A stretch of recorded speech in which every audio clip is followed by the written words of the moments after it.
السلام علیکم ګرانو او قدرمنو لیدونکو د افغان ګرځندوی چینل ته ښه راغلاست درته وایو. نو نن ورځ به د دویچلیانن او پشتو د درسونو په لړۍ کې د کرانکنهایت یا هم ایلنس او یا هم د مریضي یا ناروغي په اړه باندې په جرمني الماني ژبه کې درس ولرو. نو د نن ورځې درس ته لیکسیون 27 یعنی 28م درس به د مریضیو یا د ناروغیو او د هغوی د تداوی په اړه باندې وي. نو راځئ شروع کوو. Die Krankheit مریضي یا ناروغي ته ویل کیږي یا هم په انګلیش کې ورته ایلنس وایي. په دې برخه کې به یې د پښتو ترجمه او ورپسې په دې هایلایټ کې به د انګلیش ترجمه ورسره ولرو. نو که مو چیرته د پښتو ترجمې نه صحیح اخذ نسوای کولی نو د انګلیش ترجمې ته یې مراجعه وکوئ، بیا به درته مشکل نه وي. نو Die Krankheit مریضي یا ناروغي ته ویل کیږي. مثال ته ګورو. Ich bin krank یعنی زه مریض یم یا زه ناروغ یم، یا هم دا سره په انګلیش باندې ده. نو دویم مثال ته ګورو. Ich fühle mich nicht wohl دا هم عین مطلب لري، یعنی زه ښه احساس نه کوم. Ich fühle mich nicht wohl یعنی زه ښه احساس نه کوم، یا په انګلیش کې هم وایو I'm not feeling well. نو عین مطلب یې ده، یوازې په جملو کې فرق لري. راځو درېیمې جملې ته. Mir geht es nicht gut یعنی زه ښه نه یم. نو که چېرته موږ ووایو چې زه مریض یم یا زه ښه احساس نه کوم یا زه ښه نه یم، عین مطلب یې ده. نو په جرمني کې هم عین شی ده. Ich bin krank یعنی زه مریض یم. Ich fühle mich nicht wohl یعنی زه ښه احساس نه کوم، یا mir geht es nicht gut یا زه ښه نه یم. نو عین مطلب لري، یعنی که څوک چېرته مریض وي یا ناروغ وي نو هغه د هرو دریو جملو نه یوه استعمالولی سي، ډاکټر ته وایي یا بل چاته خپل حالت بیانوي. نو دا دریو جملو نه کولی سي استفاده وکوي. یا هم دا یې ورسره د انګلیش ترجمه ده. I'm not doing well دا ده mir geht es nicht gut. ورپسې راځو. Die Kopfschmerzen یا د سر درد ته ویل کیږي. د سر درد یا headache. نو die Kopfschmerzen د یادونې وړ ده چې ټول schmerzen دی هغه په پلوغال یا جمع حالت کې دي. نو ټول دردونه چې دي یا درد چې ده هغه د پلوغال فورم کې راځي، یعنی په جمع شکل سره. Die Kopfschmerzen یعنی د سر درد. نو der Kopf artikel der ده یعنی maskulin ده، او schmerzen چې ده die schmerzen ده feminine ده یعنی مؤنث ده. نو هر چیرته چې د کوم لغات اخیری برخه وله نو د هغه article مو په نظر کې نیسو. نو د schmerzen article die ده، نو die Kopfschmerzen یعنی د سر درد. نو د Kopfschmerzen article هم die ده. نو او بل schmerzen هر چیرته پلوغال راځي یعنی جمع راځي. همدارنګه ورپسې die Rückenschmerzen یعنی د ملار درد. دا ورسره د انګلیش ترجمه ده. die Rückenschmerzen یعنی د ملا درد. راځو بل مثال ته. die Zahnschmerzen یعنی د غاښ درد ته ویل کیږي. نو که چېرته تاسو په غاښ درد وي نو هغه درد بیانوئ، نو همدا د غاښ درد ته څه وایي؟ die Zahnschmerzen جمع ده. die Zahn غاښ ته ویل کیږي. schmerzen درد یعنی die Zahnschmerzen یعنی د غاښ درد. ورپسې راځو ځینو دردونو ته یا ځینو مشکلاتو ته. Bauchschmerzen یعنی د نس درد ته ویل کیږي. Bauchschmerzen یعنی د نس درد. دا هم سره په انګلیش هایلایټ کې ترجمه ده. Bauchschmerzen یعنی د نس درد. نو دلته ما ټکه نه ده سره ذکر کړی ځکه چې د schmerzen یعنی die schmerzen هغه د پلوغال فورم کې ده، د ټولو سره دی راځي.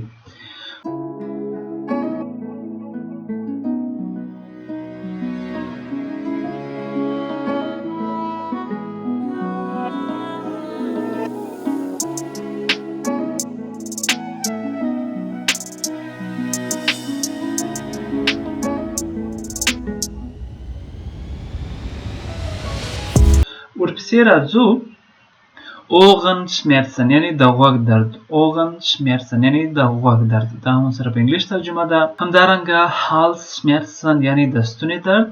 Halsschmerzen. Schmerzen درد ته ویل کېږي. Hals یعنی ستونی غاړه. نو Halsschmerzen د ستوني درد ته ویل کېږي یا په انګلیش کې ورته sore throat یعنی Halsschmerzen یعنی د ستوني درد. ورپسې دا Nackenschmerzen. Nackenschmerzen یعنی د غاړې درد ته ویل کېږي. Nackenschmerzen یا neck pain په انګلیش کې ورته ویل کېږي.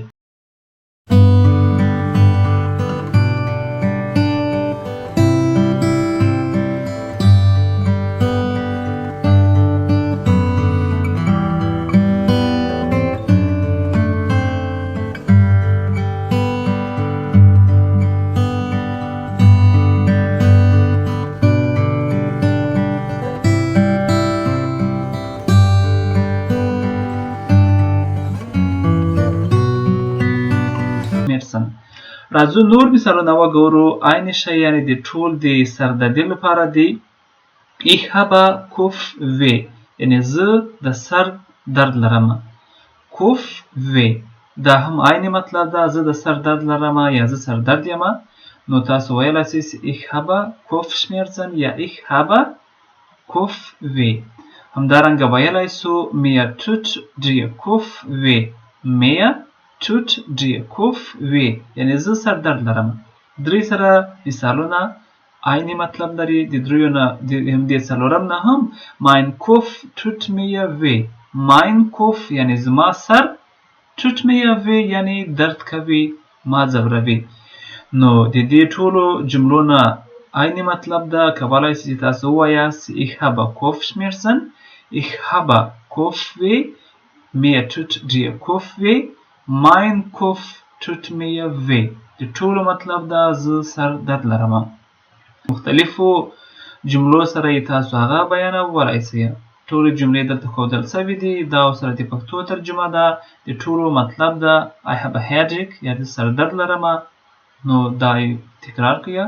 همدارنګه تاسو کولی شئ چې د کوف په ځای باندې یا د سر په ځای باندې د بدن نور غړي ذکر کړئ. د مثال په ډول Meine Füße tut mir weh. Meine Füße tut mir weh یعنی زما پښې درد کوي. Fuß پښې ته ویل کېږي. Füße یعنی جمع ده. پښې یعنی دواړه پښې.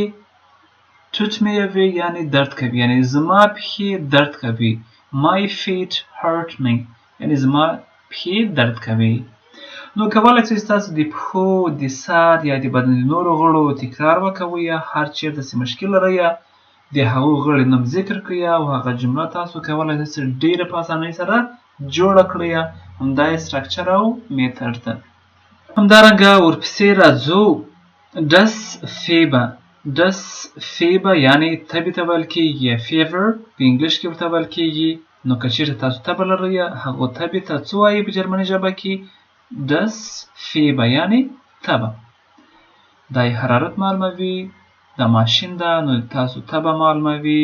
نو Das Fieber تبې ته ویل کېږي. Die Grippe. Die Grippe یعنی انفلانزا ته ویل کېږي یا فلو. انفلانزا ته څه وایي په جرمني ژبه کې؟ Die Grippe. انفلانزا یو خطرناکه ناروغي ده چې د ستوني درد، زکام، د غاړې درد او د سږو مشکلات دا ټول د انفلانزا علایم دي. نو هغه ته په جرمني ژبه کې Die Grippe ویل کېږي. Die Grippe. همدارنګه Die Schnupfen. Die Schnupfen cold یا زکام ته ویل کېږي. Die Schnupfen یعنی زکام. د زکام معادل بل څه Die Erkältung. Die Erkältung یا هم زکام ته ویل کېږي. نو Die Schnupfen هم زکام ته وایي. Die Erkältung هم زکام ته ویل کېږي. دواړه زکام ته وایي. راځو یو مثال ولرو. Ich habe eine Erkältung. Ich habe eine Erkältung یعنی زه زکام یم یا زه زکام لرم. نو دا یو مثال ده. Ich habe زه لرم. Eine Erkältung یعنی زه زکام لرم. زه زکام یم. همدارنګه لرو Der Husten. Der Husten یعنی ټوخی یا کف په انګلیش کې ورته ویل کېږي. Der Husten یعنی ټوخی. راځو یو مثال ولرو.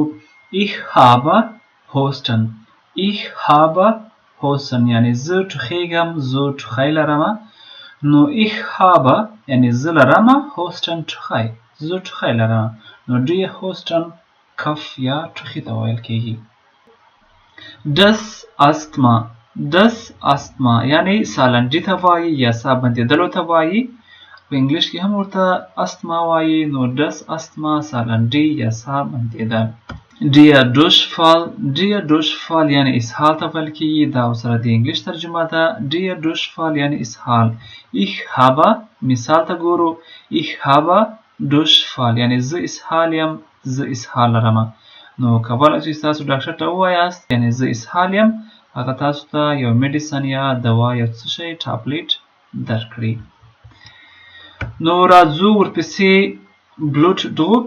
Blutdruck یعنی د وینې فشار یا بلډ پریشر ته ویل کیږي بلډ پریشر په انګلیش کې ورته وایي بلډ پریشر یا هم Blutdruck په جرمني ژبه کې ورته وایي یا د وینې فشار راځو مثال ته Ich habe hohen Blutdruck یعنی زه لوړ د وینې فشار لرم نو که چیرته تاسو د وینې فشار یا فشار لوړ وي نو تاسو کولای شئ چې ډاکټر ته مراجعه وکوئ یا هغه ته ووایاست چې Ich habe hohen Blutdruck یعنی زه لوړ د وینې فشار لرم همدارنګه ورپسې راځو Übergewicht یعنی ډیر وزن ته ویل کیږي یا اضافه وزن او په انګلیش کې ورته overweight وایي overweight یعنی ډیر وزن چې یو څوک چاغ وي اضافه وزن لري نو هغه ته Übergewicht ویل کیږي نو راځئ یو مثال ولرو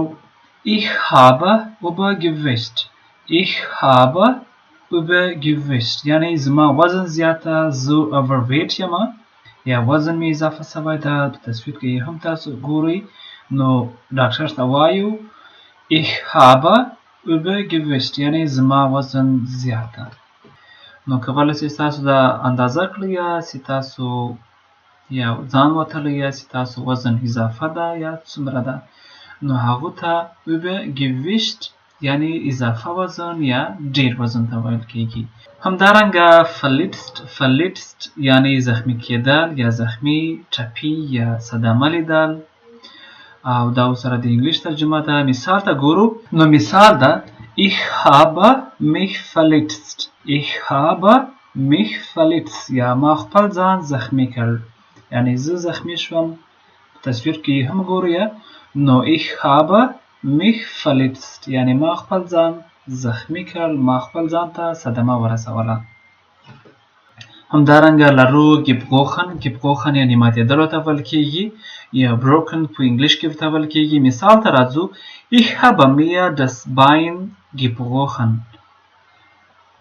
یعنی ما خپله پښه ماته کړه یعنی په یو حادثه کې ماته سوله یا کوم یو ټکر مې وکاوه یا نور کوم یو حادثې سره مخامخ شوم خو پښه مې ماته سوله نو Ich habe mir das Bein gebrochen یعنی ما خپله پښه ماته کړه ما په خپله خوښه نه ده ماته کړې مطلب داسې نه ده خو په یو حادثه کې ماته سوله نو gebrochen ماتېدلو ته ویل کیږي یا broken نو مثال هم دا تشریح کوي چې